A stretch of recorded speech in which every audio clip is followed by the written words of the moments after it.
लहान मुलांना ना छोटे छोटे टास्क द्या. ओके. 3 दिवसाचा, 1 आठवड्याचा. सकाळी उठून तू स्वतःचं बेडशीट अंथरून आवरलं तर तुला एवढा पगार मिळेल. तो पगार त्याला आठवड्याच्या शेवटी द्या. ओके. पण ते पगार देताना त्याचे 3 हिस्से करा. मला दिसलं, मला अनुभव आला, आता माझा कॉन्फिडन्स आहे. मी माझ्या नातेवाईकांचे सुद्धा पैसे टाकले. माझ्या ओळखीत लोकांनी रिटायरमेंटचे 30-30 लाख रुपये टाकले. त्यांना आले 10-12 महिने पैसे आले. नंतर 30 लाख पण नाही आले. आणि हे कशामुळे झालं? एक शब्द, मला लोन लवकर फेडायचं आहे. मला लालच आहे की कमी वेळेत जास्त पैसा कसा कमवायचा. ह्याच्या उलट 15,000च्या 10% ₹1,500 फक्त तुम्ही SIP सुरू करा. जोपर्यंत घराचं लोन चालू आहे, जोपर्यंत ते संपत नाही पूर्ण, तोपर्यंत ती SIP भरा. ते ₹1,500 तुमची मुद्दल आणि व्याज दोन्ही परत मिळून देतं तुम्हाला. तुमचं घर फ्री ऑफ कॉस्ट. पहिला पगार आल्यावर तो काय करेल? त्याचा पहिला पगार आला की तो अशा गोष्टींसाठी पहिला धावेल. म्हणजे त्याला बाईक एखादी आवडत होती, कॉलेजला असताना त्याचं स्वप्न होतं, एखादा मोबाईल, आता आयफोनचं फॅड आहे. ह्या गोष्टी त्याला स्टेटस सिम्बॉल वाटतात. त्याची आतून इच्छा ही झाली, त्याचं कंडिशनिंग असं झालं की हे मिळालं म्हणजे माझं स्टेटस कंप्लीट झालं, मी सक्सेसफुल दिसतोय. स्ट्रेस फ्री लाईफ खूप मोठा सक्सेसचा डेफिनेशन आहे. तो तुम्ही अप्लाय करायला पाहिजे, लोकांना दाखवायला नको. तुम्ही स्वतः रोज घरी गेल्यावर निवांत झोपताय का? तुम्ही खुश आहात, तुम्ही successful. That is called compounding. जगातलं 8वं आश्चर्य, चक्रवाढ व्याज. आजपर्यंत सगळ्या पुस्तकांनी आपल्याला फक्त चक्रवाढ व्याज भरायला शिकवलंय. कमवायला कुठल्याच शाळेने कॉलेजने शिकवलेलं नाहीये. हे मार्केट शिकवतं, जर तुम्ही पेशंटली थांबलात तर. लोकांना आता सुट्ट्या पण येणार आहेत. सो फिरायला जायचं असतं, व्हेकेशन प्लॅन करायचे असतं. सो असे व्हेकेशन प्लॅनसाठी काही इन्व्हेस्टमेंट प्लॅन आहेत का?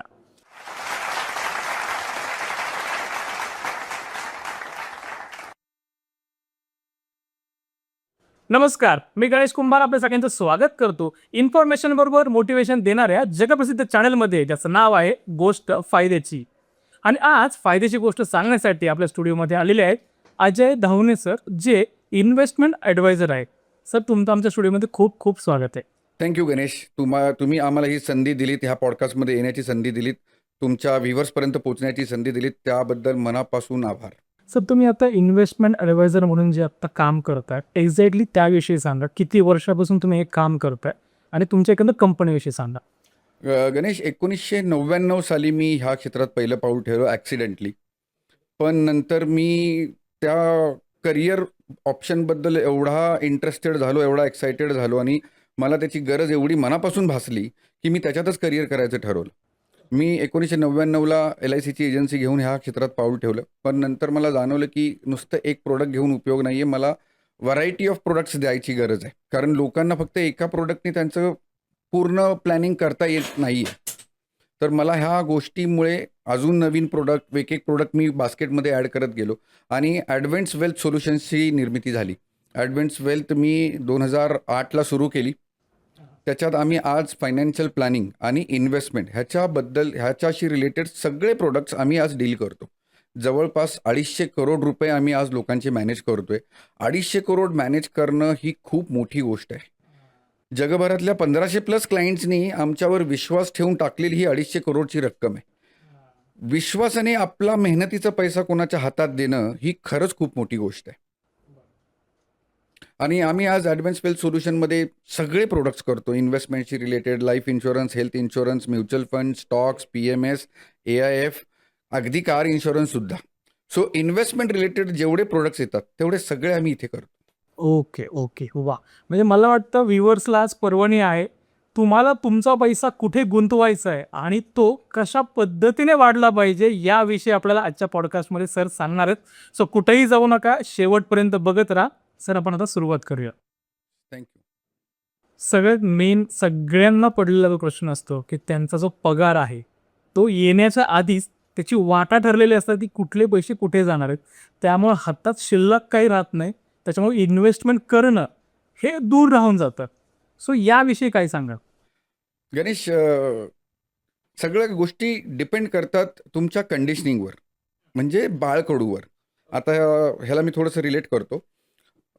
एखादा मध्यमवर्गीय मुलगा कॉलेजला गेला, कॉलेजला शिकतोय. त्याला आजूबाजूला जी मुलं दिसतात त्याच्यापेक्षा थोडी बऱ्या फायनान्शियल पोझिशनमधली, जे लोक बाईक घेऊन येत आहेत, चांगले मोबाईल्स वापरत आहेत, ह्याला कुठेतरी ती मनात इच्छा होती. ओके. त्याने काय केलं, त्याने त्याच्या मनाला सांगितलं, त्याच्या मेंदूला सांगितलं, की बाबा हे स्टेटस आहे. म्हणजे हे असेल तर माणूस सक्सेसफुल दिसतो. त्याचा पहिला पगार आल्यावर तो काय करेल? त्याचा पहिला पगार आला की तो अशा गोष्टींसाठी पहिला धावेल. म्हणजे त्याला बाईक एखादी आवडत होती, कॉलेजला असताना त्याचं स्वप्न होतं, एखादा मोबाईल, आता आयफोनचं फॅड आहे. ह्या गोष्टी त्याला स्टेटस सिम्बॉल वाटतात. त्याची आतून इच्छा ही झाली, त्याचं कंडिशनिंग असं झालं, की हे मिळालं म्हणजे माझं स्टेटस कंप्लीट झालं, मी सक्सेसफुल दिसतोय. पण सक्सेसफुल दिसणं आणि सक्सेसफुल असणं ह्या 2 वेगळ्या गोष्टी आहेत. ओके. हां. त्याच्यामुळे हे फक्त तो दाखवण्यामध्ये बरेच सारे EMI घेतोय. म्हणजे तो ते पैसे खर्च करतोय जे त्याने अजून कमवलेच नाहीयेत. आणि त्या EMIच्या ट्रॅपमध्ये जातोय. त्याच्यामुळे तो पगार यायच्या आधी त्याच्या वाटा ठरलेल्या आहेत. म्हणजे पगार आल्यानंतर पुढच्या 7, 8, 10 दिवसात, 15 दिवसात ते EMI गेले, की ह्याची तंगी चालू होते. हां. महिन्याच्या शेवटी अगदी वाईट परिस्थिती येते. आणि मग ती वाट बघायला लागते, पगाराची तारीख काय? ह्याचं सगळ्यात मूळ आहे त्या कंडिशनिंगमध्ये. आम्ही ह्याला पूर्णपणे चेंज करायचा प्रयत्न करतोय. आम्ही जेव्हा क्लायंटला भेटायला जातो, आम्ही पर्पजली मुलांना इन्व्हॉल्व करायला सांगतोय. आम्ही सांगतोय फॅमिली सकट बसा. ओके. अगोदरची पद्धत कशी होती? मी कोणाच्या घरी गेलो, मी कोणाच्या ऑफिसमध्ये गेलो, तर ते लोकं मुलांना सांगायचे, "मध्ये येऊ नको, डिस्टर्ब करू नको, बाहेर जा, लांब जा. आम्ही जरा महत्त्वाचं बोलतोय." त्या मुलाने कधी हे ऐकलेच नाहीत शब्द. इन्व्हेस्टमेंट, कोणते प्रोडक्ट आहेत, किती पर्सेंट, टॅक्स ह्या गोष्टी ऐकल्याच नाहीत. तर त्याला त्याच्याबद्दल रस वाटणारच नाही. कंडिशनिंग इथून सुरुवात होते. म्हणजे तुम्हाला फायनान्शियल प्लॅनिंग करताना मुलं असू दे बाजूला, ते त्यांचं खेळू दे, पण त्यांच्या कानावर ते शब्द पडतायत. मग तो मोठ्या झाल्यावर तुम्हाला प्रश्न विचारेल, "बाबा तुम्ही ते काय केलं? त्या दिवशी ते काका आलेले काय विचारत होते? तुम्ही काय सांगत होतात?" इथून ते बाळकडू तुमचं पुढे जाणार आहे. आणि मग तो मुलाला सक्सेसफुल दिसणं आणि सक्सेसफुल असणं ह्याच्यातला फरक कळेल. नुसतं दिखावा करून सक्सेसफुल होता येणार नाहीये. माझ्या ॲसेट्स किती आहेत? मी किती चांगल्या प्रकारे प्लॅन केलेला आहे. मी किती स्ट्रेस फ्री लाईफ जगतोय. ह्याला सक्सेसचं एक डेफिनेशन म्हणता येईल. म्हणजे अर्थात तुम्ही खूप सुंदर मुद्दा हा उपस्थित केलाय, की लहान मुलांना बाळकडूच देताना आपण जर फायनान्शियल दृष्टिकोनातून जर दिलं, तर मोठे झाल्यावर त्यांना याचे प्रश्न पडणार नाहीत, की कुठे गुंतवणूक केली पाहिजे आणि पैसे कसे सेव्ह केले पाहिजे. पण एक जनरल मला असा प्रश्न येतो ऑडियन्सच्या पॉइंट ऑफ व्ह्यूने, की लोकांना हा प्रश्न पडतो, की मुलांना जर इन्व्हॉल्व करायचंय आपल्या रोजच्या जीवनातले जे काही खर्च आहेत त्याच्यामध्ये आणि त्याला पैसे वाचवण्याची किंवा पैसे इन्व्हेस्ट करण्याची किंवा पैसे कुठे खर्च केले पाहिजे याची सवय लागली पाहिजे. तर त्यासाठी काय तुम्ही सांगू शकता, की ही टेक्निक वापरली तर तुमची मुलं त्याच्यात इंटरेस्टिंगली येतील आणि तुम्ही सांगताय ते ऐकतील? एक खूप चांगलं उदाहरण देतो तुम्हाला. लहान मुलांना ना छोटे-छोटे टास्क द्या. ओके. 3 दिवसाचा, 1 आठवड्याचा. सकाळी उठून तू स्वतःचं बेडशीट अंथरूण आवरलं तर तुला एवढा पगार मिळेल. तो पगार त्याला आठवड्याच्या शेवटी द्या. ओके. पण ते पगार देताना त्याचे 3 हिस्से करा. ओके. 3 हिस्स्यापैकी 1 हिस्सा तो त्याच्या आवडीने खर्च करणार. 1 हिस्सा त्याला कुठेतरी मंदिरात दानधर्म करायला लावा. त्याला देण्याची सवय लागेल. आपण ह्या संसाराचं काही देणं लागतो. त्याला ती देण्याची सवय लागेल. आणि तिसरा हिस्सा त्याचा इन्व्हेस्टमेंट झाला पाहिजे. आता ती इन्व्हेस्टमेंट कुठे करायची? ती इन्व्हेस्टमेंट त्याने त्याच्या आई-बाबांकडेच करायची. फक्त त्याला नियम एकच लावायचा, की त्याने जर ₹20 दिले, तर एका आठवड्याने आई-बाबांनी त्याच्यात ₹10-20 स्वतःचे ॲड करायचे. म्हणजे त्याला कळेल, की मी आई-बाबांकडे पैसे ठेवले, तर माझे पैसे वाढता पण आहेत. हम्म. म्हणजे त्याला कळेल, की मला इन्व्हेस्टमेंट केल्याने माझा पैसा माझ्यासाठी पैसा कमवतोय. हे जर आपण लहानपणापासून करत राहिलो, तर मुलांना ऑटोमॅटिक त्यांच्या ब्रेनला सवय लागेल, की मला अशा 3 प्रकारे प्लॅन करायचा आहे. होच. म्हणजे तो पहिला पगार आल्यावर त्याच्या मनात प्रश्न नाही येणार, मी आता कुठे खर्च करू? त्याला पहिलं ते 3 बास्केट आठवतील. तो लोनच्या मागे धावणार नाही. तो एखाद्या फॅन्सी मोबाईल, फॅन्सी गाडी ह्याच्या मागे धावणार नाही. त्याला माहिती आहे ह्या 3 गरजा पहिल्या पूर्ण झाल्यानंतर माझ्याकडे जो पैसा असेल, तो मी खर्च करणार आहे. किंवा त्या 3 पैकी 1 बास्केट तर माझी स्वतःचीच आहे. माझ्या आवडीने मी खर्च करू शकतोय. पण त्या 2 बास्केटमध्ये पैसे जातील त्याचे. त्याला ते बरोबर लक्षात राहील. कारण तुम्ही ब्रेनला त्याच्या सवय लावलीत. मॅनिफेस्ट करून दिलत तुम्ही त्याला. वा, म्हणजे खूप सरांनी सुंदर उदाहरण दिलंय. तुम्हाला जर तुमच्या मुलाला फायनान्शियल ग्रोथ भविष्यात करवायची असेल, तर आजच हे बाळकडू सरांनी जी सांगितलेली ट्रिक वापरा आणि त्यांना पैसे साठवण्यासाठी पैसे कसे खर्च करता येतील याविषयी शिकवण आजपासूनच द्यायला सुरुवात करा. आणि तुम्ही जर ही टेक्निक वापरणार असाल तर कमेंटमध्ये सांगायला विसरू नका. सर खूप सुंदर सांगितलं. तर पुढे जाऊयात. जसं आत्ता तुम्ही म्हणलात की ओपनिंगमध्येच की पैसे कुठे जातात तर गाडी, फोन्स. आता आजची जेनझी पिढी आहे त्यांना ते हवंच आहे. आता तुम्ही जे सांगितले टेक्निक आहे ती आत्ता ऑडियन्स वापरून मुलं मोठी होतील, ते शिकतील गोष्ट वेगळी. पण आज जी मुलं मोठी झाली आहेत, ज्यांना ते बाळकडून नाही मिळाले, त्यांच्यासाठी त्यांना तर चेंज करायचीच आहे. त्यांना मोठमोठ्या हॉटेल्समध्ये जायचं आहे, ट्रिप करायची आहे, मोबाईल्स हवे, गाडी हवी आहे. मग अशा मुलांनी आत्ता किंवा एकंदर जे आत्ता पालक आहेत, त्यांनी कशाप्रकारे सेव्हिंग केली पाहिजे? तुम्ही एक चांगला विषय छेडलात, जेनझी. हं. जेनझीनी ना सक्सेसफुलचं डेफिनेशन वेगळं केलेलं आहे. म्हणजे जशी तुम्ही एक्झाम्पल दिलेत ना, की त्याला पार्ट्या करायच्यात, त्याला चांगली बाईक घ्यायची आहे, फॅन्सी बाईक घ्यायची आहे, कार घ्यायची आहे, पियर प्रेशरमुळे त्याला डेस्टिनेशन दाखवायचं आहे, मी लडाख बाईकवर करून आलो, मी इंडियाच्या बाहेरची टूर करून आलो. हे सगळं दिखावा त्याला सक्सेसफुल झाल्याचा आभास निर्माण करून देतोय आणि त्याच्या माइंडला सॅटिस्फॅक्शन देतोय. तो सक्सेसफुल झालाय का? प्रत्येक जेनजीने आत्मचिंतन करायची गरज आहे की मला सक्सेसफुल व्हायचंय का सक्सेसफुल दिसायचंय. ओके. कारण सक्सेसफुल दिसण्यात तुम्ही EMIच्या ट्रॅपमध्ये अडकणार, तुम्ही हप्ते भरत राहणार, तुमची घरातली परिस्थिती अजिबात चांगली नसणार, पण तुम्ही बाहेर लोकांना हे दाखवणार की मी खूप सक्सेसफुल आहे.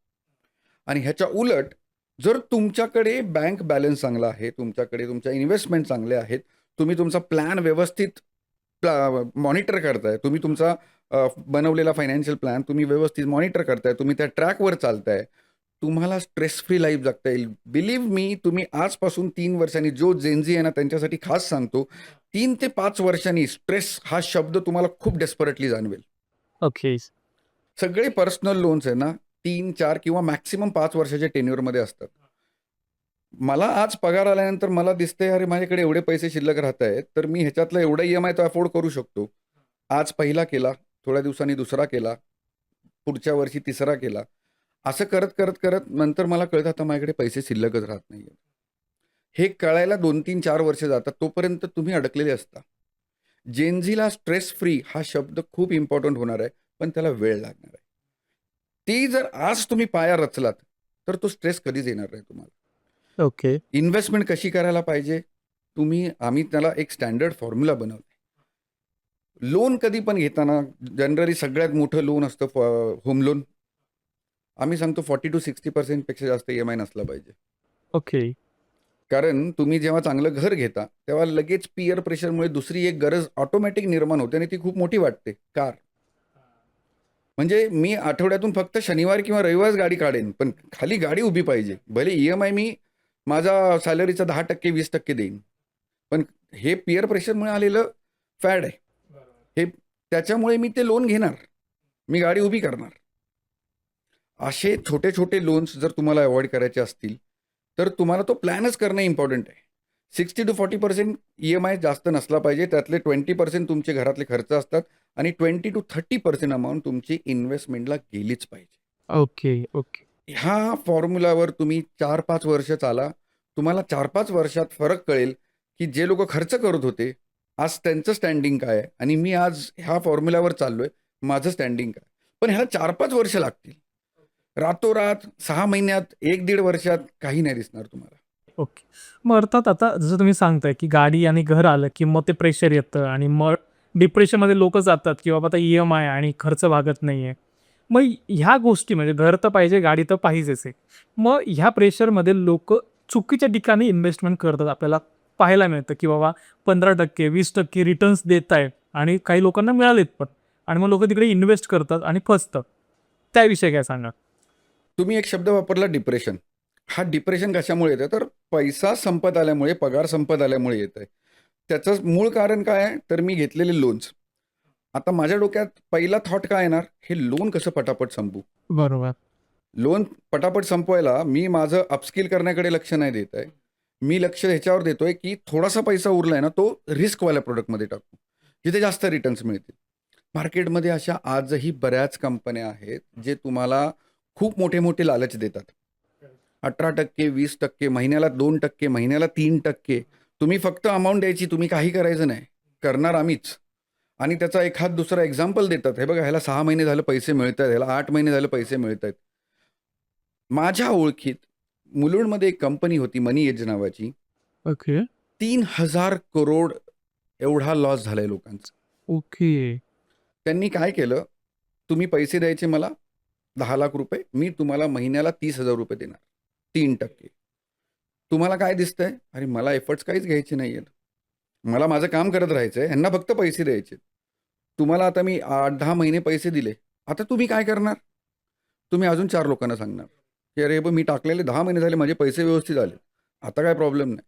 त्या कंपनीने कोविडमध्ये सुद्धा लोकांना पैसे दिले. ती कंपनी 3-3.5-4 वर्ष व्यवस्थित चालू होती. जेवढ्या लोकांनी पैसे गुंतवले त्यांना महिन्याचं इन्कम येत होतं. त्यांनी अजून लोकं ॲड केली, अजून लोकं ॲड होत गेली आणि माउथ पब्लिसिटी त्यांनी कुठेही सोशल मीडिया, पेपर, न्यूजपेपर कुठेही ॲडव्हर्टाईज केली नाही. पण त्यांनी माउथ पब्लिसिटीमुळे 3,000 करोड ते त्याने जमा केले आणि तो माणूस गायब झाला. आता तुम्ही सुरुवातीला जर इन्व्हेस्टमेंट केली असेल तर तुम्ही तुमचे पैसे मिळवलेत. करेक्ट. पण ज्याने पैसे मिळवले म्हणजे तुमचे 10 लाख वसूल होऊन वर 5-10 लाख एक्स्ट्रा आले, आता तुम्ही पैसे टाकाल की नाही टाकणार परत त्याच कंपनीमध्ये? बंद झाली असेल तर ऑब्विस. नाही. आत्ता अशी सिच्युएशन आहे की 1.5-2 वर्ष झाली, तुमचे 10 लाख टाकलेले तुम्हाला 10 लाख तर मिळालेच, परत वर अजून 5-10 लाख मिळाले. आता तो कंपनी परत सांगते सर अजून टाका, तर तुम्ही टाकाल की नाही टाकाल? अजून चालू आहे कंपनी. ऑब्विसली टाकणारच. सर हीच चूक सगळ्यांनी केली. कारण मला दिसलं, मला अनुभव आला, आता माझा कॉन्फिडन्स आहे. मी माझ्या नातेवाईकांचे सुद्धा पैसे टाकले. माझ्या ओळखीत लोकांनी रिटायरमेंटचे 30-30 लाख रुपये टाकले. त्यांना आले 10-12 महिने पैसे आले, नंतर 30 लाख पण नाही आले. आणि हे कशामुळे झालं? एक शब्द, मला लोन लवकर फेडायचं आहे, मला लालच आहे की कमी वेळेत जास्त पैसा कसा कमवायचा. ह्याच्या उलट डिसिप्लिन वेमध्ये केलेला इन्व्हेस्टमेंट आहे. तुम्हाला रातोरात करोडपती नाही बनवत, खूप मोठा पैसा नाही दाखवत तुम्हाला, पण 4-5 वर्षात, 7-8 वर्षात तुम्ही अशा पोझिशनला असता की तुमचा कॉन्फिडन्स वेगळ्या लेवलला असतो की बस मी एवढी छोटीशी अमाऊंट भरता एवढी अमाऊंट झाली आहे, आता मला काय भीती नाही. 1 करोडचा पोर्टफोलिओ होतो 20,000-30,000च्या SIP मध्ये. आता तुम्हाला तुमचा स्टँड मिळाला आहे, आता तुमचा कॉन्फिडन्स वेगळ्या लेवलला आहे. त्यामुळे ह्या इन्व्हेस्टमेंट करताना तुम्हाला हे बघायला लागेल की बाबा माझी खरी गरज काय आहे. ते 10 लाख रुपये गेले तर चालणार आहेत का मला? ते झिरो झाले तर चालणार आहेत का मला? त्याच्यात रिस्क किती आहे? तुम्हाला हे बघणं, आयडेंटिफाय करणं खूप गरजेचं आहे. त्याच्यानंतरच तुम्ही प्रोडक्ट निवडायला हवा. जेनझीना ही गोष्ट कायम लक्षात ठेवायला लागेल, देअर इज नो शॉर्टकट. तुम्ही रातोरात करोडपती नाही होऊ शकत जर तुम्ही स्वतःला अपस्किल नाही केलं तर. पण आता जनरली येतं ते परत त्याच विषयावरती येतं की लोन्स आहेत म्हणून प्रेशर येते, म्हणून अशी चुकीची इन्व्हेस्टमेंट होते. मग तरी लोकांना असं वाटतं की आपला पैसा सिक्युअर राहायला पाहिजे. त्याच्यामुळे पारंपरिकरित्या आपण लहानपणापासून बघत आलो की पैसे ठेवायचे कुठे, तर बँकेत ठेवायचे, फिक्स डिपॉझिटमध्ये ठेवायचे. पण आपण ते विचार करतो की त्यातून येणारे रिटर्न्स तेवढे नाही आहे. अगेन आपण त्याच्यावरच येतोय की शॉरिटी असली तरी रिटर्न्स तेवढे नाही आहे. पण मग जर फिक्स डिपॉझिटमधून आपल्याला तेवढे रिटर्न्स नाही आहेत आणि आपल्याला एक चांगले रिटर्न्स हवे आणि आपलं घर व्यवस्थित चालेल विदाऊट प्रेशर येता, तर अशा कुठल्या इन्व्हेस्टमेंट करायला हव्या? तुमचा प्रश्नच तुम्हाला परत प्रश्न विचारतो, bank deposit, bank FD safe आहे का? म्हणजे अर्थात सर्वसामान्य लोकांच्या हिशोबाने ते सेफच. मी 3-4 बँकांची नावं सांगतो. RuPay cooperative bank, CKP bank, Punjab Maharashtra bank. Okay. माहिती ही नावं आठवली, ह्या बँका बंद झाल्यात. ओके. म्हणजे ज्यांनी सेफ ह्या शब्दाखाली, ह्या शीर्षकाखाली ज्यांनी स्वतःचे इन्व्हेस्टमेंट, रिटायर्ड लोकांचे पैसे पण अडकलेत. म्हणजे अगदी एका 75 वर्षाच्या माणसाने पंतप्रधानांना पत्र लिहिलेलं की बाबा माझे रिटायरमेंटचे 20 लाख रुपये मी रुपी कोऑपरेटिव्हमध्ये ठेवलेले, त्याच्या व्याजावर माझं घर चालत होतं. त्यांनी तेही हेल्प नाही करू शकले. सेफ्टी कुठे आहे? काय होत आहे, स्टेट बँकेची FD आज 6% देते, पण तीच कुठल्या कोऑपरेटिव्ह बँकेची FD 7-7.5%, 8% देते. इन्फ्लेशन हा शब्द ऐकलाय, महागाई.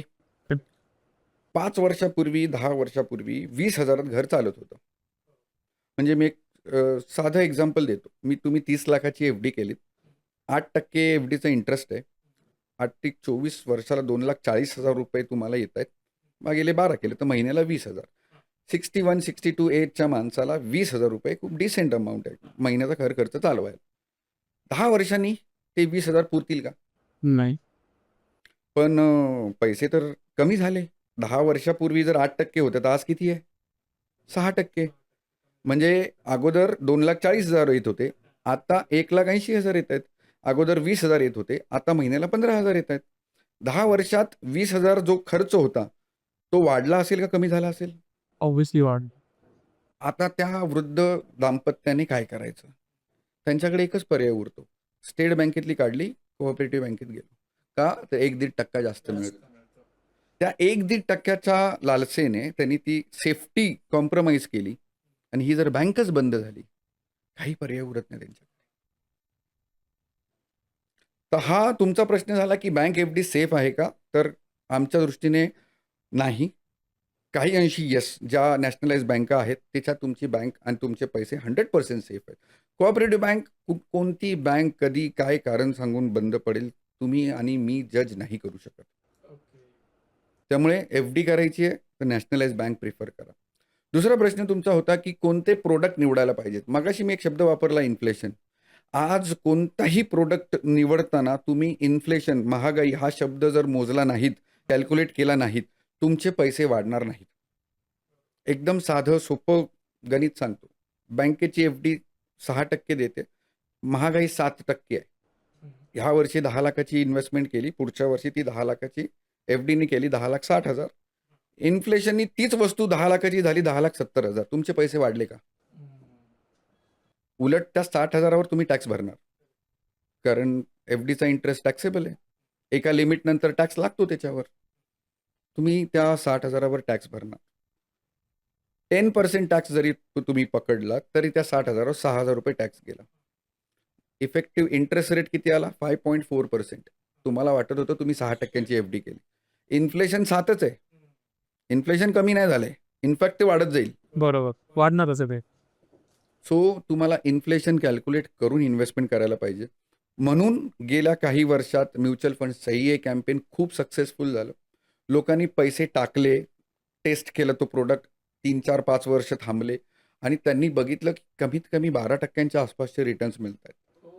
मला फ्लेक्झिबिलिटी मिळते, मला पाहिजे तेवढी अमाऊंट काढता येते. एफ-डीमध्ये मी पार्ट अमाऊंट नाही काढू शकत. ह्याच्यात मला पार्ट अमाऊंटसुद्धा विड्रॉ करता येते. इन्फ्लेशन बीट करून मला रिटर्न मिळत आहेत. टॅक्स अवॉइड करता येतोय किंवा मिनिमाइज करता येतोय, कारण ह्याचं टॅक्सेशन वेगळं असतं. सो म्हणून हा कॅम्पेन सक्सेसफुल झाला. ह्याच्यात बऱ्याच व्हरायटी आहेत, बरेच प्रोडक्ट आहेत, एफ-डी सारखे प्रोडक्ट आहेत, त्याचंसुद्धा टॅक्सेशन वेगळं आहे. त्याच्यामुळे तुम्हाला इन्फ्लेशन बीट करणारा प्रोडक्ट पहिला टॉप प्रायोरिटीवर ठेवायला लागेल, कारण आजचा जमाना तोच आहे. जसं तुम्ही आता म्युच्युअल फंडविषयी सांगितलं की सध्या ते प्रेफरेबल आहे की तुम्ही तिथे इन्व्हेस्टमेंट केली पाहिजे. पण आता मध्यंतरी अशाही जाहिराती आल्या होत्या की म्युच्युअल फंडमध्ये पैसे लोकांचे टाकले, गुंतले. मग नंतर ना ॲडव्हर्टाईज सुरू झाली की रीड डॉक्युमेंट केअरफुली अँड मग इन्व्हेस्ट करा. मग हे काय? Mutual fund investment are subject to market risk. Please read the offer document carefully before investing. हे अगदी खरं वाक्य आहे. पण हे सेबीला का टाकावं लागलं? खूप मिससेलिंग होते. ओके. मिससेलिंग म्हणजे तुम्हाला एक साधं एक्झाम्पल देतो. कॅडबरी कंपनी होती ठाण्यात, ती लॉकआउट झाली. त्यांच्या वर्कर्सचं बँक अकाउंट होतं HDFC बँकेत. ओके. HDFC बँकेच्या मॅनेजरने सगळ्या वर्कर्सना सजेस्ट केलं, रेकमेंड केलं किंवा जबरदस्तीने ते प्रोडक्ट दिले. त्यांना 5 वर्ष लॉक इनवाला प्रोडक्ट दिला आहे. आता मला सांगा, 58, 59, 60 एज माणसाला लॉक इनवाला प्रोडक्टची गरज आहे का? त्याचं रिस्क ॲपेटाईट बघितलं का? त्याची गरज कोणी बघितली का? त्या रिटायर्ड माणसाला लगेच महिन्याचं इन्कम चालू करायचं, त्याला सांगते 5 वर्षाचे पैसे घे. काही लोकांना 5 वर्ष पैसे भरायला लावलेत, लाईफ इन्शुरन्स पॉलिसी विकल्यात. रिटायर्ड माणूस आज पैसे आहेत त्याच्याकडे, पुढचे 3 वर्षाचे 4 वर्षाचे पैसे कुठून भरणार तो? हे लोक त्याला स्कीम देतात, हे पैसे आपण इथे ठेवू, इथून काढू, दरवर्षी इथे भरू, 6 वर्षांनी 7 वर्षांनी तुम्हाला पैसे मिळायला चालू. पण ते 6-7 वर्ष कसे जगणार? ह्या मिस सेलिंगमुळे सेबीला हे वाक्य टाकावं लागलं. ओके. म्युच्युअल फंडचे पैसे तुमचे इनडायरेक्टली जात आहेत शेअर मार्केटमध्ये, डायरेक्टली नाही. पण म्युच्युअल फंडचे पैसे आजपर्यंत झिरो झालेले नाही आहेत.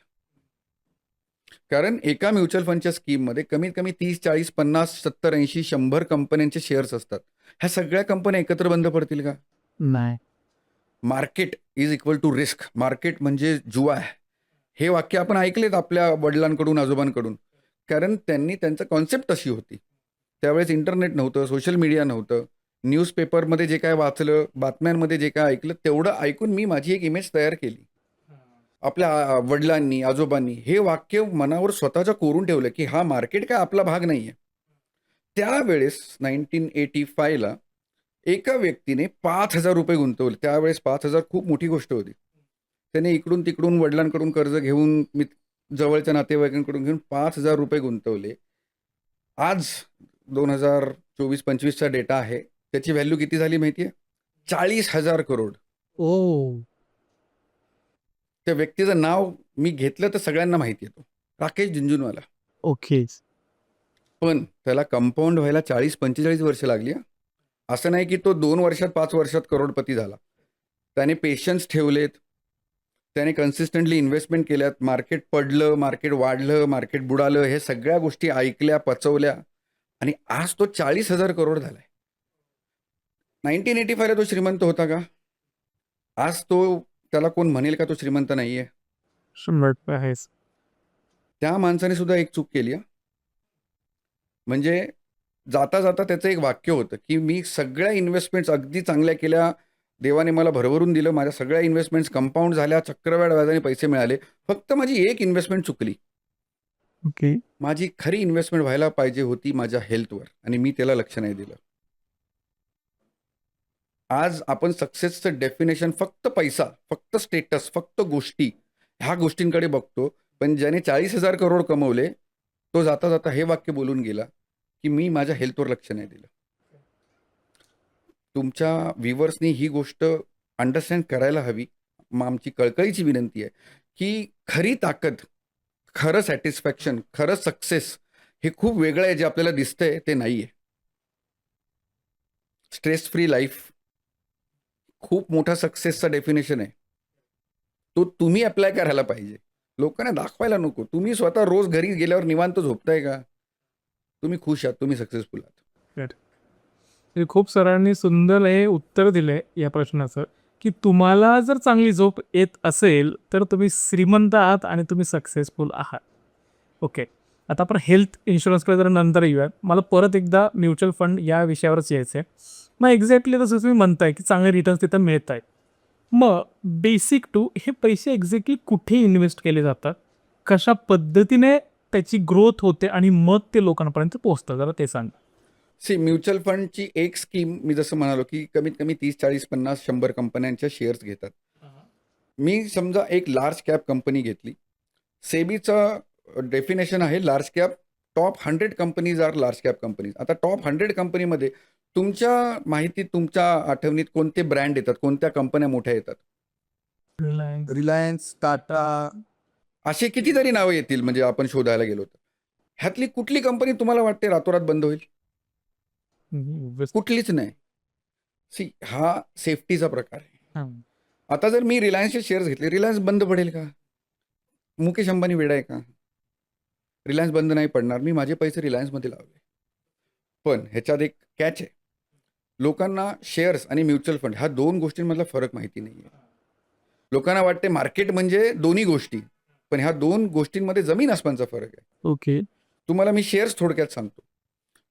रिलायन्सचं नाव घेतलं. तुम्हाला माहिती आहे रिलायन्स बुडणार नाही, पण एक रिलायन्स बुडाली. Reliance power. हां. अनिल अंबानीचे. आणि अंबानीचं. आता तुम्ही म्हणाल इथे तर रिस्क आहे, इथे तर पैसे बुडाले. हो, खरं आहे. मी तुम्हाला रिस्कचं डेफिनेशन वेगळं सांगितलं होतं. म्युच्युअल फंडची रिस्कचं डेफिनेशन वेगळं आहे, शेअर्सच्या रिस्कचं डेफिनेशन वेगळं आहे. मी जेव्हा रिलायन्स पॉवरचा शेअर घेतला, मी त्याचा मालक झालो, भागीदार झालो. रिलायन्स पॉवरने खूप चांगला केला. माझ्या ₹100ची व्हॅल्यू 10,000 पण होईल. हो.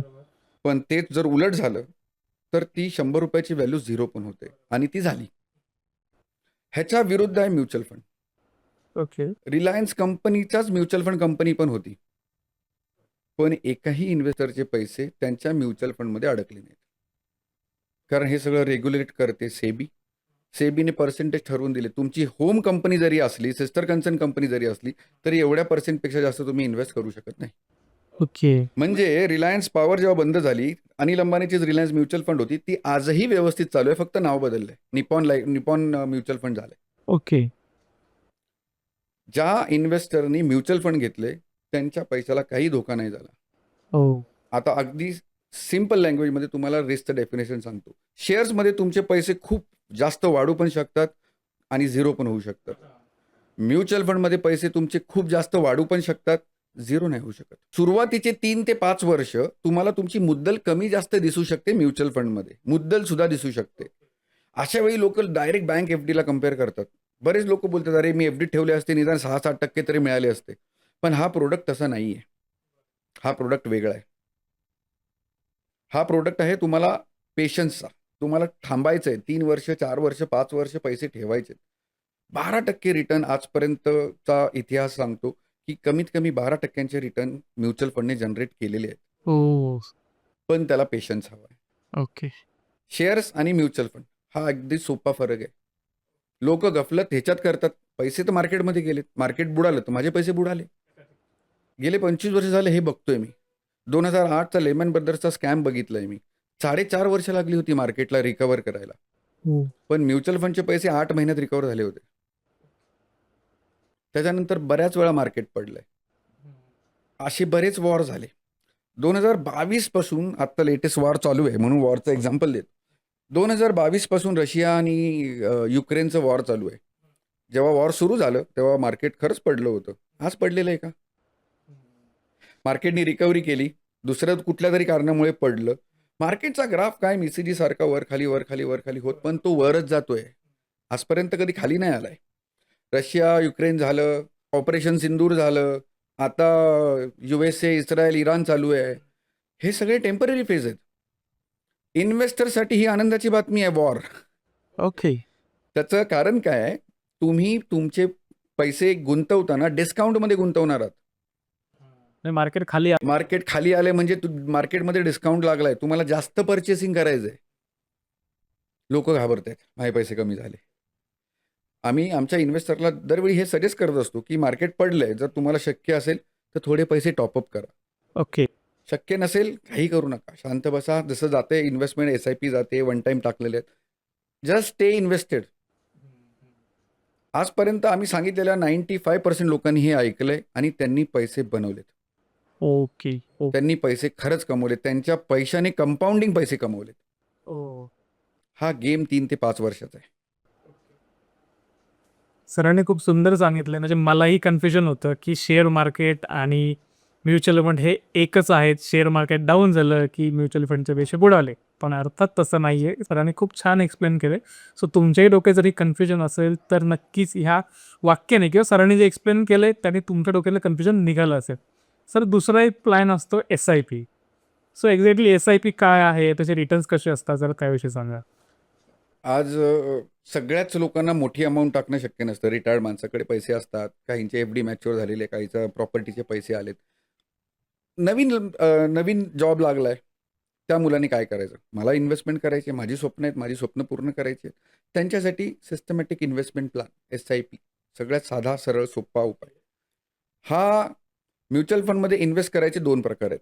एक तुमच्याकडे वन टाईम पैसा आहे, 1 लाख, 2 लाख, 5 लाख रुपये वन टाईम आहेत. तुम्ही आत्ता FD सारखे गुंतवलेत वन टाईम, 3-4-5 वर्ष थांबलं आणि त्याचे रिटर्न जनरेट झाले.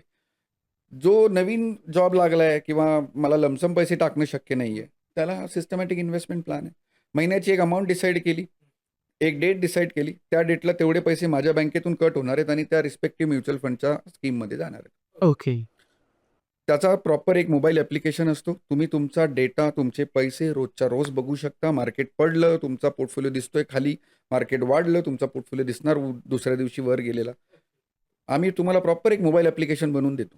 बट ह्याच्या उपर आम्ही सांगतो, तुम्ही फक्त प्रोडक्ट निवडू नका, तुम्ही फायनान्शियल प्लॅन बनवा. ओके. फायनान्शियल प्लॅन तुमच्या गरजा, तुमची स्वप्न, तुमच्या बेसिक नीड्स, ह्या इथेच खूप कन्फ्युजन आहे सगळ्यांना. म्हणजे मला एका माणसाला घर पण करायचंय, मुलांचं शिक्षण पण करायचंय, माझं रिटायरमेंट पण करायचंय, मला कार पण घ्यायची आहे, मला डेस्टिनेशनला फिरायला पण जायचं, सगळंच करायचंय. पण कुठे पहिला प्रेफरन्स देऊ कळत नाही. ह्याच्यासाठी तो फायनान्शियल प्लॅन एकदम आयडियल वे आहे. मी एक रस्ताच बनवलाय. ह्या रस्त्याने गेलो तर पहिलं हे लागणार आहे, दुसरं हे लागणार आहे, तिसरं हे लागणार आहे आणि इथे माझं डेस्टिनेशन आहे रिटायरमेंट. सो फायनान्शियल प्लॅन बनवा. त्याच्यानंतर तुम्ही प्रोडक्ट डिसाईड करा. म्युच्युअल फंड चांगला आहे, SIP चांगली आहे, बँक FD चांगली आहे का, RD चांगली आहे का, पोस्ट ऑफिस चांगलं आहे. बरेच प्रोडक्ट आहेत. प्रोडक्ट कुठलाही वाईट नाही आहे. प्रत्येक प्रोडक्टची एक खासियत आहे आणि एक डिसएडव्हान्टेज आहे. तुम्हाला ते आयडेंटिफाय करायचं आहे. त्यासाठी फायनान्शियल प्लॅन बनवलात की मग तुम्ही प्रोडक्टकडे वळता. मग तुम्हाला कळतं कोणत्या वेळेस कोणता प्रोडक्ट मॅच्युअर होऊ शकतो आणि मला पैसे मिळू शकतात. मग ते तुम्ही गणित सोपं कराल. स्ट्रेस फ्री इथून सुरुवात होते. एक चांगलं एक्झाम्पल सांगतो. एका बंदरातून 2 बोटी निघाल्यात. हं. आत्ता नवीन विजयदुर्गची सेवा चालू केली, मुंबई विजयदुर्ग. मुंबईतून निघाल्या 2 बोटी. एकीकडे मॅप आहे आणि एकीकडे मॅप नाही आहे. ओके. कुठली बोट पोचेल? ऑब्व्हियसली मॅप आहे तशी. मॅपवाली बोट योग्य वेळेत योग्य एनर्जी खर्च करून योग्य इंधन खर्च करून वेळेत पोचेल. कदाचित ही बोट पोचेल पण त्यासाठी किती खटाटोप करावा लागेल, किती इंधन खर्च होईल, किती एनर्जी खर्च होईल. पोचेल की नाही याची शाश्वती नाहीच आहे. पण जर पोचलीच तर ह्याच्यापेक्षा खूप जास्त डॅमेज इथे झालेला असेल. दिलेला. हा फायनान्शियल मार्केट इन्व्हेस्टमेंट ऑप्शन जे आहे ना, हे सागरासारखं अथांग आहे. खूप प्रोडक्ट्स, खूप व्हरायटीज, खूप काही काय आहे ह्याच्यात. तुम्हाला मॅप लावायचा आहे. हा फायनान्शियल प्लॅन आहे ना, हा तुमचा गुगल मॅप आहे. हो. तो तुम्हाला डेव्हिएट होऊ देणार नाही. म्हणजे आता तुम्ही आता फायनान्शियल प्लॅनिंग बद्दलच बोलताय. मग एक सर्वसामान्य कुटुंब आहे, समजा त्या व्यक्तीचा पगार 60-70-80 हजार रुपये आपण पकडूयात. सो त्या व्यक्तीने हे फायनान्शियल प्लॅनिंग एक्झॅक्टली कसं केलं पाहिजे? फायनान्शियल प्लॅनिंगसाठी आमच्याकडे एक स्टँडर्ड फॉर्म्युला आहे. हां. आम्ही प्रत्येक क्लायंटचा कमीत कमी 1.5 ते 2 तास वेळ घेऊन तो फायनान्शियल प्लॅन बनवतो. बघायला गेलं तर खरंच खूप सोपं आहे. बघायला गेलं तर खरंच खूप किचकट आहे. ओके. म्हणजे ज्याने इंटरेस्टिंगली बघितलं ना, त्याच्यासाठी त्याला ते पटकन कळून जाईल. पण कोणाची तरी बोलून, कोणाची तरी डिस्कस करून तो फायनान्शियल प्लॅन बनवणं आयडियल आहे. म्हणजे मी आता तुम्हाला ओरली सांगितलं तर मी पहिले माझे इन्कम एक्सपेन्सेस बघितले. त्याच्यानंतर मी कंटिंजन्सी, इमर्जन्सी फंड बघितला. आजपर्यंत कोणालाही ही संकल्पना डायजेस्ट झालेली नाही आहे. कंटिंजन्सी किंवा इमर्जन्सी फंड काय असतो. कोविडमध्ये लोकांना कळालं. कोविडमध्ये 4-6 महिने, 8-10 महिने लोक घरी होते. काही लोकांचे जॉब गेले, काही लोकांची सॅलरी 50% झाली. खर्च EMI कमी झाले का? नाही. ते वाढलेच ऑब्व्हियसली. वाढतच होते. किती वर्ष तुम्ही जगू शकताय स्ट्रेस फ्री विदाऊट इन्कम? आज तुम्ही का नोकरी धंदा करतायत 5, 10, 15 वर्ष, तुम्ही इन्कम सुरू केलं आणि अचानक एक दिवस तुम्हाला कळालं अरे पुढचे 4-6 महिने मला इन्कम नाही येणार आहे किंवा अर्ध येणार आहे. किती महिने, किती वर्ष तुम्ही जगू शकणार आहात? नाही आता म्हणजे प्लॅनिंग नाही म्हणल्यावर सारखं एक्झॅक्टली इथेच तुमचा स्ट्रेस सुरू झाला. कारण तुम्ही फायनान्शियल प्लॅन नाही बनवला, इमर्जन्सी फंड नाही बनवलं. फायनान्शियल प्लॅनिंगमधला खूप इम्पॉर्टंट टूल आहे. आज लोकांना सगळ्यात मोठी भीती काय असते? जॉब जायची. प्रायव्हेट एम्प्लॉईजना सगळ्यात मोठी भीती असते की जॉब जायची. We can plan for that.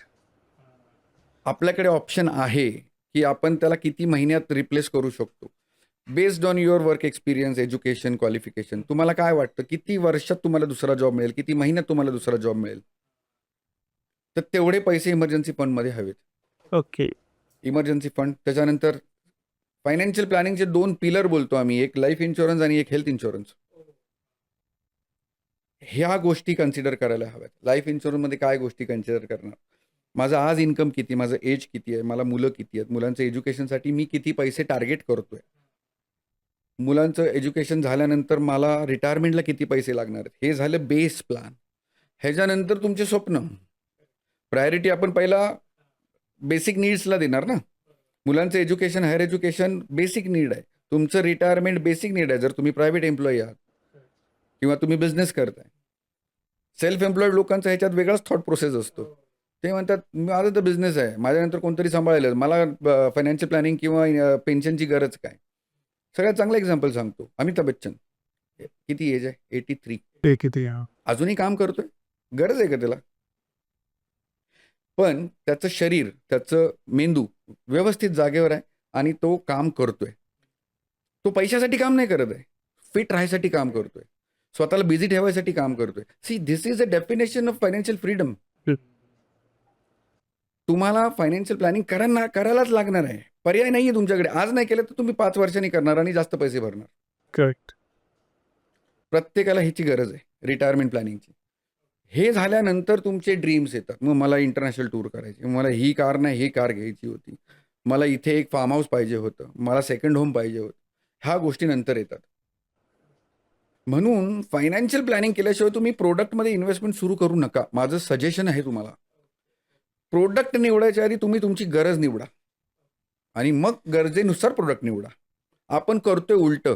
सगळे लोक म्युच्युअल फंड SIP बोलतात, मी SIP घेतली. सगळे माझा बँकेत गेलो, इन्शुरन्स पॉलिसी दिली, मी घेऊन टाकली. पण 2-4 वर्षांनी मला आठवतच नाही मी का घेतलेली आणि चालू आहे की नाही. ऑनलाईन प्लॅटफॉर्म खूप इझी झाले इन्व्हेस्टमेंट करणं, पण त्याला ट्रॅक करणं खूप डिफिकल्ट आहे. त्यामुळे फायनान्शियल प्लॅन करताना प्लीज कोणाची तरी मदत घ्या, फायनान्शियल ॲडवायझरची मदत घ्या. कोण नसेल तर आम्हाला संपर्क. तर सरांनी आता एक्सप्लेन छान केलंय, की जर तुम्हाला तुमचे पैसे योग्य ठिकाणी गुंतवायचे, अर्थात ते गुंतवण्याच्या आधी तुमचं फायनान्शियल प्लॅनिंग असणं का गरजेचं आहे, हे सरांनी एक्सप्लेन केले.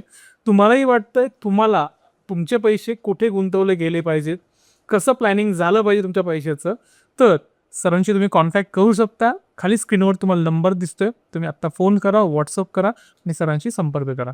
येस सर, पुढे जाऊयात आता. म्युच्युअल फंड सांगितलं, SIP सांगितलं, पण अजून एक प्रकार मार्केटमध्ये आपल्याला दिसतो, रील्समध्ये आपण पाहतो, SWP.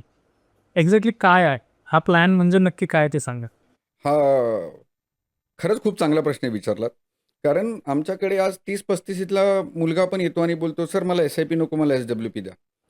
जेव्हा की त्यांना डेफिनेशन पण माहीत नाही आहे SIPची आणि SWPची. हे 2 वेगळे प्रकार आहेत. SIP is systematic investment plan. तुम्ही इन्व्हेस्टमेंट करताय, पैसे तुमचे गुंतवले जात आहेत, तुमचा पैसा तुमच्यासाठी मार्केटमध्ये पैसा कमवतोय, 365 डेज काम करतोय आणि तुमच्यासाठी एक मोठी अमाऊंट जमा करतोय. SWPचा फुल फॉर्म आहे सिस्टमॅटिक विथड्रॉवल प्लॅन. ओके. आता विथड्रॉवलची गरज म्हणजे विथड्रॉवल म्हटलं की तुम्हाला काय पहिलं डोळ्यासमोर येणार? की कधी मी माझे पैसे सहज काढू शकतो. सिस्टमॅटिक विथड्रॉवल प्लॅन म्हणजे मी जसं महिन्याला पैसे SIP मध्ये भरतोय, तसे हे मला महिन्याला विथड्रॉवल मिळत आहेत. हे आम्ही 2-3 सोर्ससाठी वापरतो. बऱ्याच लोकांना हवं असतं की मला एक सेकंड इन्कम सोर्स हवा आहे, ओके. मला पेन्शन हवी आहे, किंवा ठीक आहे माझ्याकडे एवढा पैसा तर आहे, पण मला ह्या पैशाचं मी करू काय? तर मला एक सेकंड सोर्स ऑफ इन्कम झाला. सेल्फ एम्प्लॉईड माणसांसाठी हे खूप चांगलं आहे की सेकंड सोर्स ऑफ इन्कम जर मी केला, माझा महिन्यातला जो घरातला खर्च आहे तो इथून भागला, तर मला टेन्शनच नाही. मी फ्री झालो, मी अजून रिस्क घेईन, अजून मोठं काम करेन, अजून मोठा व्यवसाय वाढवेन. ह्याच्यासाठी अमाऊंट इन्व्हेस्ट करावी लागते. ओके.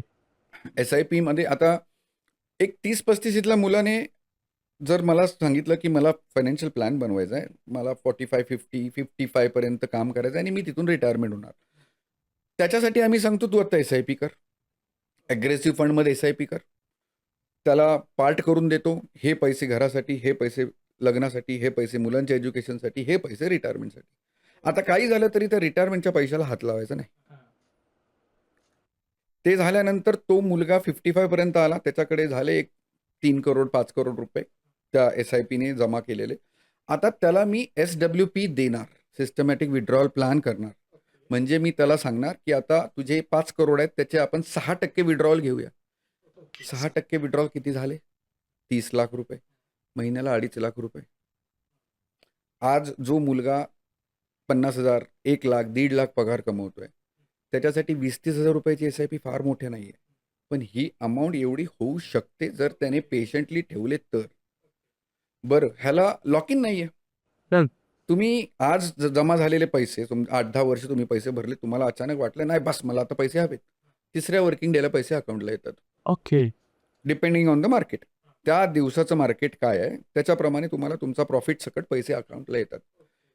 लिमिट नाही आहे. अकाउंटला दिसतंय 1.5 करोड रुपये, मला फक्त 2 लाख रुपये हवेत, तुम्ही काढा, काही प्रॉब्लेम नाही आहे. ओके. 5 वर्ष 7 वर्ष गेल्यानंतर तुम्ही जर वर्षातला याचे 1.5-2 लाख 3 लाख रुपये काढून एखादी इंटरनॅशनल टूर जरी केलीत ना, तरी तुम्हाला पुढच्या वर्षी ते पैसे वाढलेले दिसतात because of market. That is called compounding. जगातलं 8वं आश्चर्य, चक्रवाढ व्याज. आजपर्यंत सगळ्या पुस्तकांनी आपल्याला फक्त चक्रवाढ व्याज भरायला शिकवलंय, कमवायला कुठल्याच शाळेने कॉलेजने शिकवलेलं नाही आहे.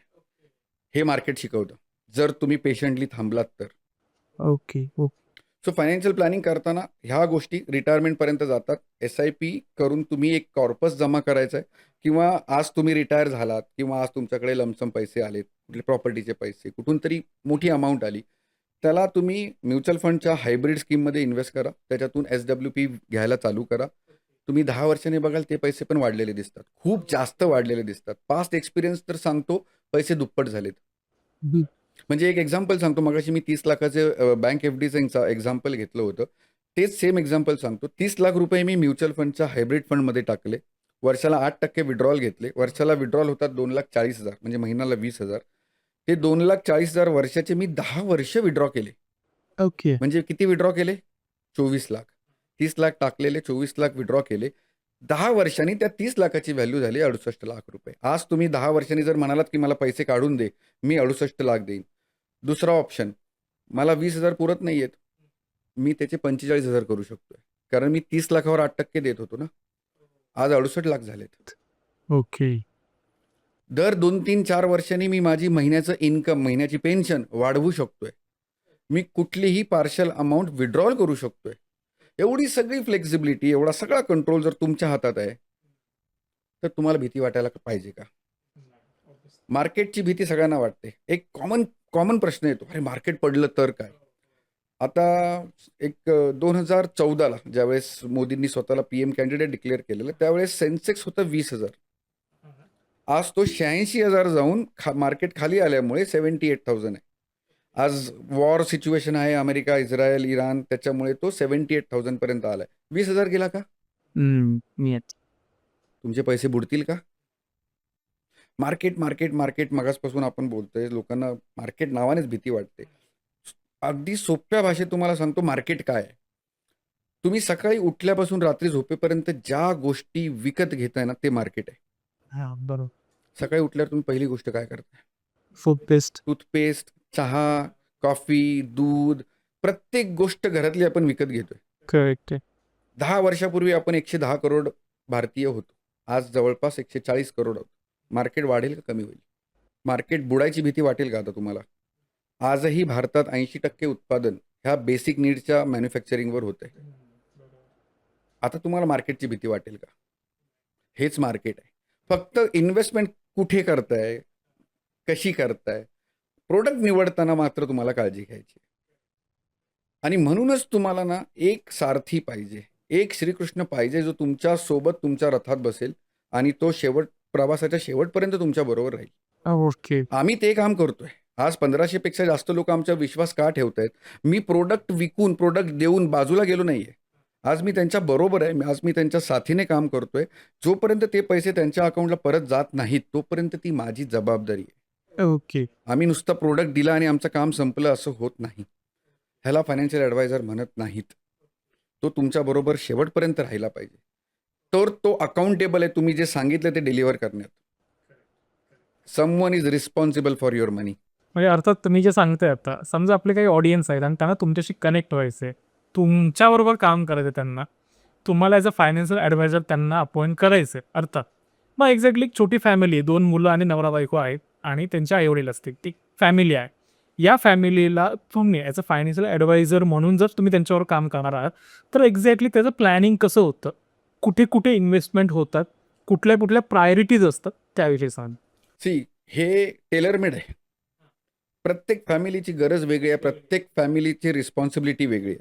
म्हणजे आज हजबंड वाईफ, 2 मुलं, आई वडील, ह्या फॅमिलीची कदाचित ही रिस्पॉन्सिबिलिटी असू शकते की नाही, मला आता मंथली इन्कमसाठी काय करायचं नाही, आलेला पैसाच कुठेतरी इन्व्हेस्ट करायचा आहे. त्याच्या ऑपोजिट दुसरा एखादा असू शकतो की बाबा नाही, मला बेसिकपासून करायचं आहे. जो बेसिकपासून करायचं आहे त्याला पहिला टर्म प्लॅन घ्यायचा आहे. कारण फॅमिली त्याच्या एकट्याच्या इन्कमवर डिपेंडंट आहे. त्याच्या आईवडिलांचा हेल्थ इन्शुरन्स घ्यायचा आहे. हॉस्पिटलचं बिल तो जर भरत राहिला तर त्याचं सेव्हिंग कधी होणार नाही. त्याच्या ऑपोजिट दुसरा आहे, त्याला टर्म प्लॅन नाही घेतला तरी चालणार आहे, पण हेल्थ इन्शुरन्स नक्की घ्यावा लागेल, कारण हॉस्पिटलची बिलं भरमसाठ येतात. त्याचा कंट्रोल तुमच्या माझ्याकडे नाही आहे. त्यामुळे एक मेडिक्लेम पॉलिसी घ्यायची आणि बाकीचे पैसे अशा ठिकाणी गुंतवायचे जे इन्फ्लेशन बीट करून रिटर्न देईल. त्यामुळे मी प्रत्येकाला एक कॉपी पेस्ट करून प्लॅन नाही देऊ शकत. मी जेव्हा त्या फॅमिलीशी बोलणार, मी जेव्हा त्या फॅमिलीशी डिस्कस करणार, म्हणून तर 1.5-2 तास घेतो आम्ही. ह्या डिस्कस केल्यानंतर आम्हाला कळतं की ह्याची गरज काय. मग आम्ही ती गरज त्यांना सांगतो की तुमची ही गरज आहे. त्यांना वाटत होतं काहीतरी वेगळी. मला अरे घर घ्यायचं हे असं प्रत्येकाला वाटतं, पण ती त्याची गरज नसते. एखाद्याचं 2 BHK असेल आणि त्याला अर्जंटमध्ये 4 BHK घ्यायचं, ही त्याची गरज नाही आहे. ही त्याची गरज नाही आहे. हे पिअर प्रेशर आहे. मी घर घेतल्या घेतल्या लगेच गाडी पाहिजे ही त्याची गरज नाही आहे. ही ते पिअर प्रेशरमुळे आलेलं टेन्शन आहे जे तो घेतोय स्वतःवर लादून हसत हसत. त्यामुळे फायनान्शियल प्लॅन बनवताना ना हा टेलरमेड असायला हवा.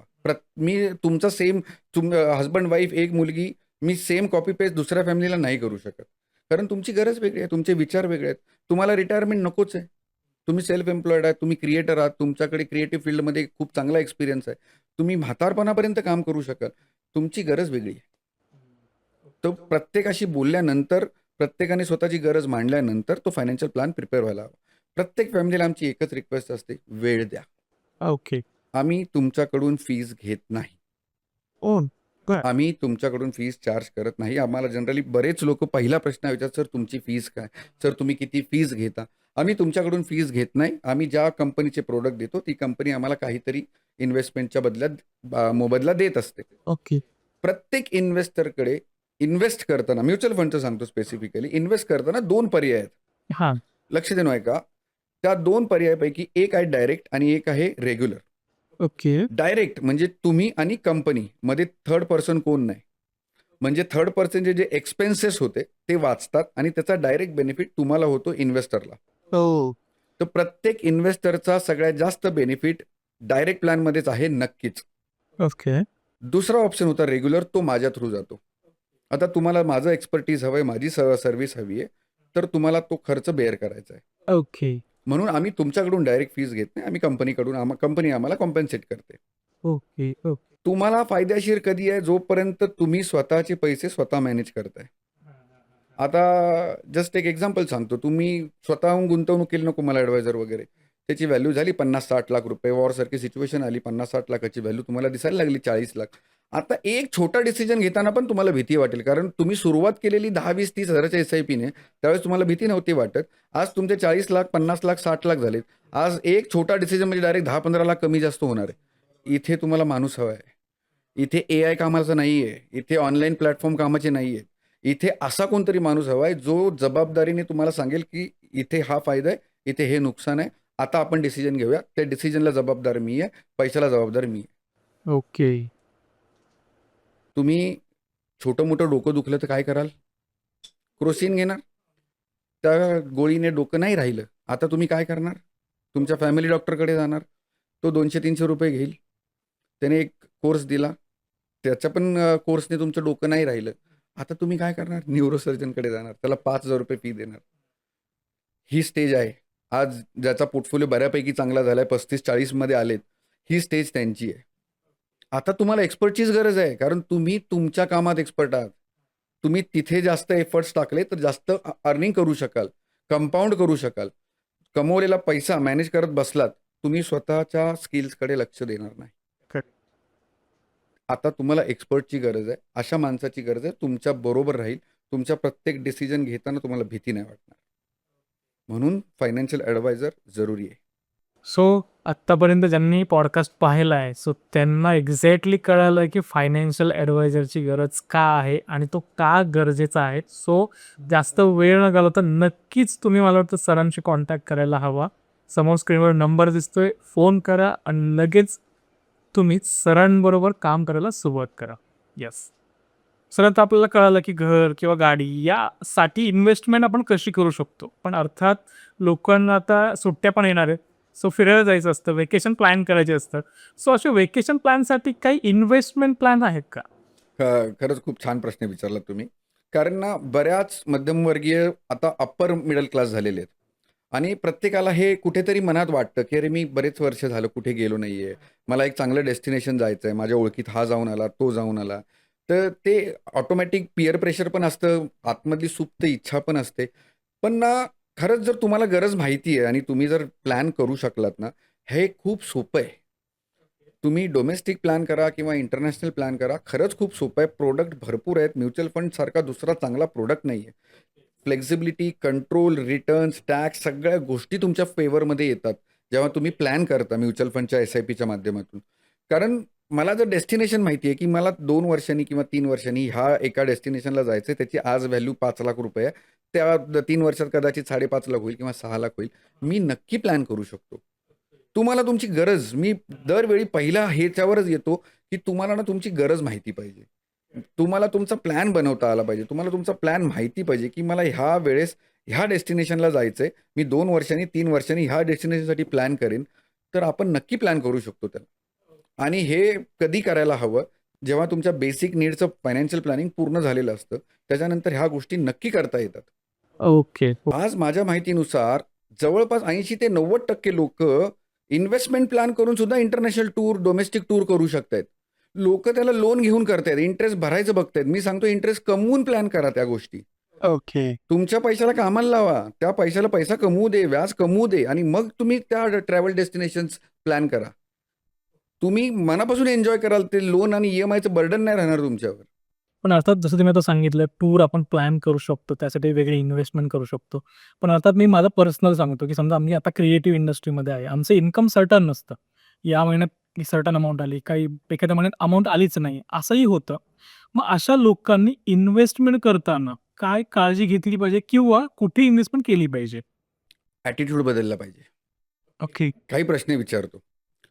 तुमचं होम लोन आहे? हां. किती EMI भरताय साधारण? 15,000 महिना. किती वर्षांपासून भरताय? 10 वर्ष झालेत. किती वेळा बाउन्स झालाय? एकदाही नाही. 10 वर्ष नोकरी केली का व्यवसाय केला? Same industry. मग बाउन्स का नाही झाला? सर्टन इन्कम तर सर्टन नाही आहे तुमचं. मग बाउन्स का नाही झाला?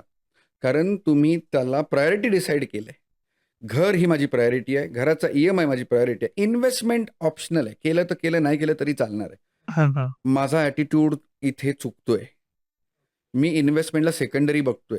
जेव्हा की क्रिएटिव्ह फील्ड, सेल्फ एम्प्लॉईड ह्यांना फायनान्शियल प्लॅनिंग, इन्व्हेस्टमेंटची खूप जास्त गरज आहे. तुमच्यासाठी पेन्शन कोण प्लॅन करणार आहे? कोणीच नाही.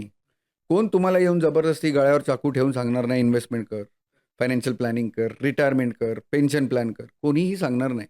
हे आपल्याला स्वतःला करावं लागतं. म्हणून तर एक फायनान्शियल ॲडवायझर तुमचा मित्र हवा, जो थोडा फ्रेंडली टोनमध्ये तुम्हाला जबरदस्ती पण करेल. तुमच्या मागे पण लागेल. अरे कर, हे तुला गरजेचं आहे. त्याने 10,000 सांगितलं, तुम्ही 2,000 3,000 कराल. पण ते 2,000 3,000 सुरू तर होतील. हां.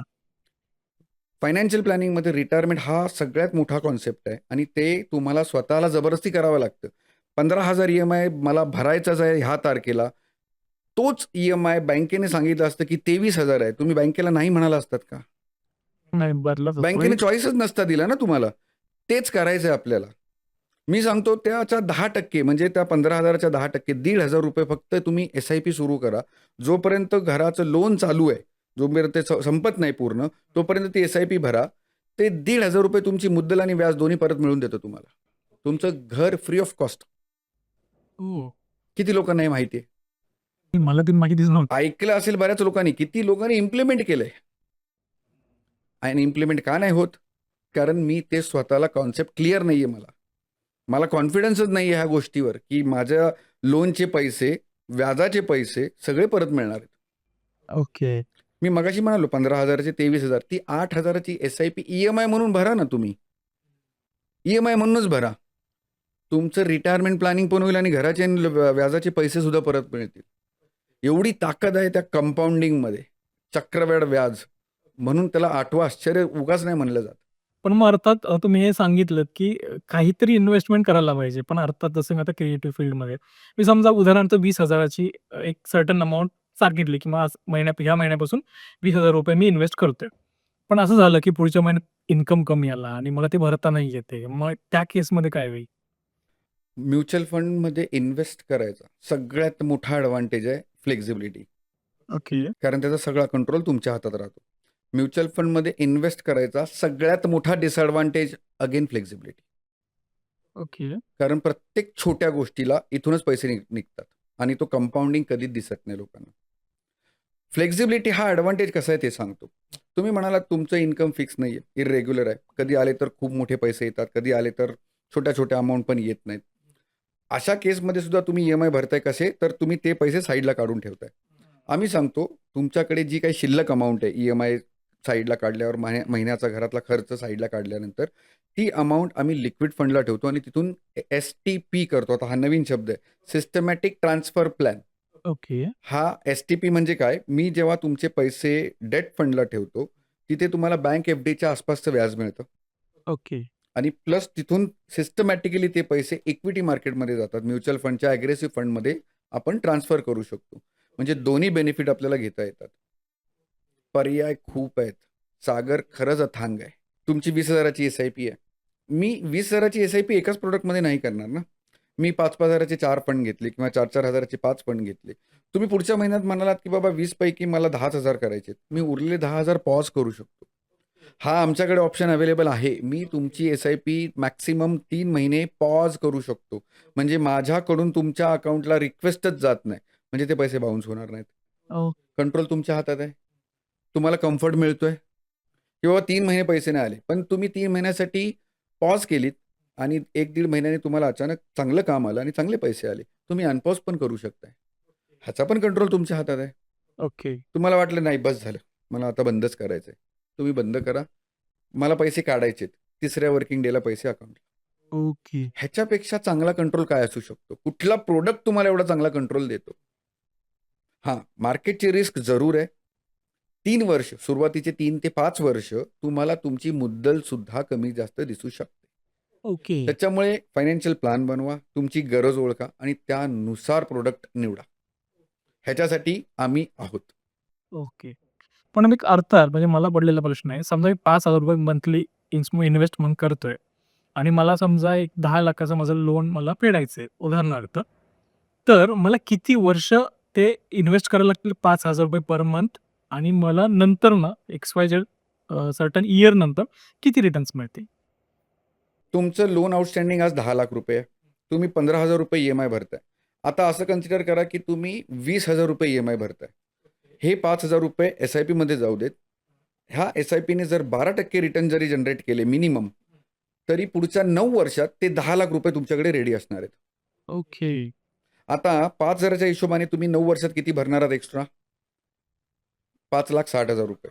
पण त्याची व्हॅल्यू ₹10,00,000 होणार. म्हणजे उरलेले ₹4,40,000 तुमच्या पैशाने तुम्हाला कमवून दिले. ह्याला म्हणतात कंपाऊंडिंग. तुमचा पैसा, तुमच्यासाठी पैसा कमवणं खूप महत्त्वाचं आहे. तुमच्या माझ्याकडे कॉमन 24 तास आहेत. त्यातले आपण 10 ते 12 तासच काम करू शकतो.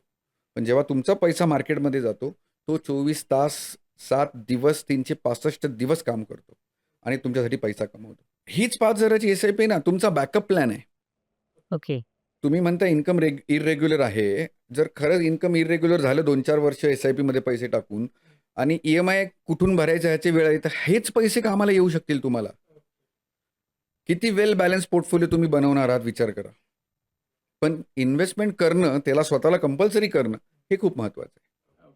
त्यामुळे तुम्हाला तुमचं होम लोन जे तुम्ही डाऊन पेमेंट केले आणि त्याचं व्याज परत कसं मिळवायचं ह्याच्यासाठी प्लॅन करा. तुम्ही तुमच्या थॉट प्रोसेसवर क्लिअर राहा की मी भरलेलं व्याज पण मला परत कमवायचं आहे. हे आपण नक्की प्लॅन करू शकतो. वा, म्हणजे सरांनी एक्झॅक्टली खूप सुंदर सगळं एक्सप्लेनेशन केलंय की तुम्ही छोटी-छोटी इन्व्हेस्टमेंट केली आणि तुम्हाला हवी तशी ती इन्व्हेस्टमेंट तुम्ही करू शकता. कधीही तुम्हाला असं वाटलं की माझ्याकडे पैसे नाहीत, तुम्ही ती इन्व्हेस्टमेंट पॉज करू शकता. तुम्हाला कुठलाही लॉस होणार नाही. तर खूप सुंदर तुम्ही एक्सप्लेनेशन दिलं. सो सर आता आपण शेवटाकडे येऊयात. आता समजा मलाच तुमच्याकडं म्हणजे मला तुम्हाला ॲज अ ॲडवायझर म्हणून मला तुमच्याबरोबर काम करायचंय. एक्झॅक्टली प्रोसिजर काय? मी तुमच्याशी कॉन्टॅक्ट तर केलाय, पण पुढे कशी प्रोसिजर होणार त्याविषयी सांगा. जेव्हा तुम्ही आम्हाला कॉन्टॅक्ट करता तेव्हा आम्ही सगळ्यात पहिलं, सगळ्यात महत्त्वाचं सांगतो, आम्हाला वेळ द्या. कारण पैसा तुमच्या आयुष्यातला अविभाज्य घटक, सगळ्यात इम्पॉर्टंट गोष्ट आपण प्लॅन करणार आहोत, आयुष्यभराचं प्लॅन करणार आहोत. मी मागतोय तुमच्याकडे 1-1.5 तास, 2 तास. ती वेळ दिल्यानंतर आम्ही तुमचा बरोबर बसणार, डिस्कशन करणार, इन्कम एक्सपेन्स सगळे पेपरवर मांडणार, तुमच्या गरजा, तुमची स्वप्न, सगळ्या गोष्टी पेपरवर मांडणार. डॉक्टरकडे गेल्यावर जसं सगळं खरं सांगताना काल रात्री काय खाल्लं होतं आणि कशामुळे त्रास झाला, तेवढं सगळं खरं सांगायचा प्रयत्न करा. सांगता येत नाही, पण प्रयत्न करा. तर तो फायनान्शियल ॲडवायझर तुम्हाला ह्या सगळ्या गोष्टी पेपरवर मांडून एक प्लॅन बनवून देईल की ह्या गोष्टीसाठी हा प्रोडक्ट चांगला आहे. तुम्हाला टर्म इन्शुरन्सची गरज आहे. टर्म इन्शुरन्समधले व्हरायटी काय काय आहेत, काय काय प्रकार आहेत, तुमच्या बजेटमध्ये काय बसते, हे तुम्हाला तो निवडून देईल. तो गाईड करेल, त्याची जबाबदारी तो घेईल. मुलीच्या एज्युकेशनसाठी मला काय करायचं आहे, तिचं स्वप्न काही असू दे.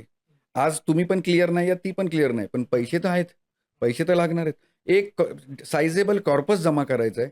तिचं एज्युकेशन झाल्यानंतर तुमचं रिटायरमेंट करायचं आहे आणि ह्या गोष्टी झाल्यानंतर मला सांगा तुम्हाला कुठल्या डेस्टिनेशनला फिरायला जायचं आहे. मग मला सांगा तुमची कोणती कार घ्यायचं स्वप्न होतं.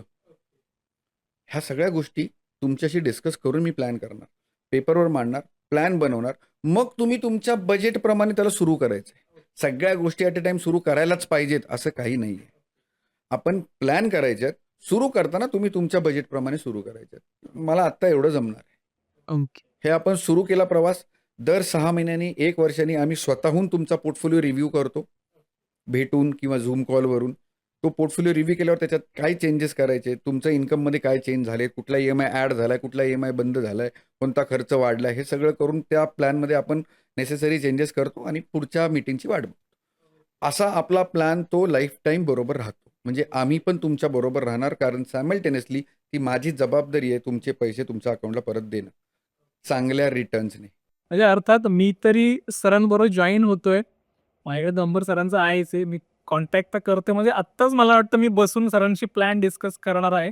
तुम्हालाही जरी वाटतंय की तुम्हाला तुमच्या आयुष्यात तुम्हाला जे हवंय तसं जगायचं असेल, पैशांची इन्व्हेस्टमेंट व्यवस्थित ठिकाणी करायची असेल, सो स्क्रीनवर तुम्हाला आता नंबर दिसतोय. आत्ताच कॉन्टॅक्ट करा आणि सरांशी तुम्ही कनेक्ट व्हा आणि तुम्हाला तुमचं आयुष्य जसं हवंय तसं जगायला सुरुवात करा. सर, खूप छान तुम्ही आज मार्गदर्शन केलंय. तुम्ही तुमचा अमूल्य वेळ दिला त्याबद्दल तुमचे खूप खूप आभार. मनापासून thank you. We are on a mission. आम्हाला हा इन्व्हेस्टर अवेअरनेस प्रोग्राम घेऊन आम्ही मॅक्सिमम लोकांपर्यंत फायनान्शियल अवेअरनेस पोचवायचा प्रयत्न करतोय. आम्ही बरेच सेमिनार्स वगैरे घेतो आणि मॅक्सिमम लोकांना प्रयत्न करतोय की तुम्ही हे प्रोडक्ट बघा, ह्या प्रोडक्टला टेस्ट करा. आपला मराठी माणूस घाबरतो प्रॉपर गायडन्स नसल्यामुळे, नॉलेज नसल्यामुळे मार्केट ह्या शब्दाला. पण खरंच तशी परिस्थिती नाही आहे. सो आम्ही एका मिशनवर आहोत की हे मॅक्सिमम लोकांपर्यंत पोचावं. तुम्हाला जर असं वाटतं, तुम्ही क्रिएटिव्ह फील्डमध्ये आहात, तुम्हाला असं वाटलं की 10, 12, 15, 20 लोकांना एकत्र भेटायचं आहे मला, तर तुम्ही आम्हाला नक्की कॉन्टॅक्ट करा. आम्ही फ्री ऑफ कॉस्ट सेमिनार घेतो. आमची तुमच्याकडून काही अपेक्षा नाही आहे. पैसे द्या, इन्व्हेस्टमेंट करा, कराविषयी वाटली तर करा, नाही केली तरी चालणार आहे. पण निदान नॉलेज ठेवा. तुम्हाला माहिती असायला हवं की हे आजच्या काळातली गरजेचे प्रोडक्ट आहेत. हे आज मी जर फ्लोमधले प्रोडक्ट नाही घेतले तर मी मागे राहणार आहे. सेफ्टी ह्या एका शब्दाखाली जर मी माझे पैसे बँकेत FD केली तर माझे पैसे वाढणार नाही आहेत, इन्फ्लेशनला बीट करणार नाही आहेत. त्यामुळे हा प्रोडक्टचं नॉलेज घेणं खूप गरजेचं आहे. आणि आज सोशल मीडियावर खूप एक्स्ट्रा नॉलेज झालं आहे. म्हणजे एका प्रश्नाला मला 8-10 रील येत आहेत, 8-10 व्हिडिओ दिसत आहेत. त्यामुळे कन्फ्युजन वाढतंय. एक माणूस जबाबदार ठेवा तुमच्या पैशाला. आमची मदत लागली तर आम्हाला नक्की सांगा. We will be happy to help you. Okay. तुम्ही ही संधी दिलीत तुमच्या व्ह्युअर्सपर्यंत पोचायची. खरंच मनापासून तुमचे आभार. थँक्यू. Thank you sir. तुम्हाला जर हा पॉडकास्ट आवडला असेल तर लाईक, शेअर आणि सबस्क्राईब करायला विसरू नका. भेटूयात पुढच्या पॉडकास्टमध्ये एका नवीन विषयासह. नमस्कार.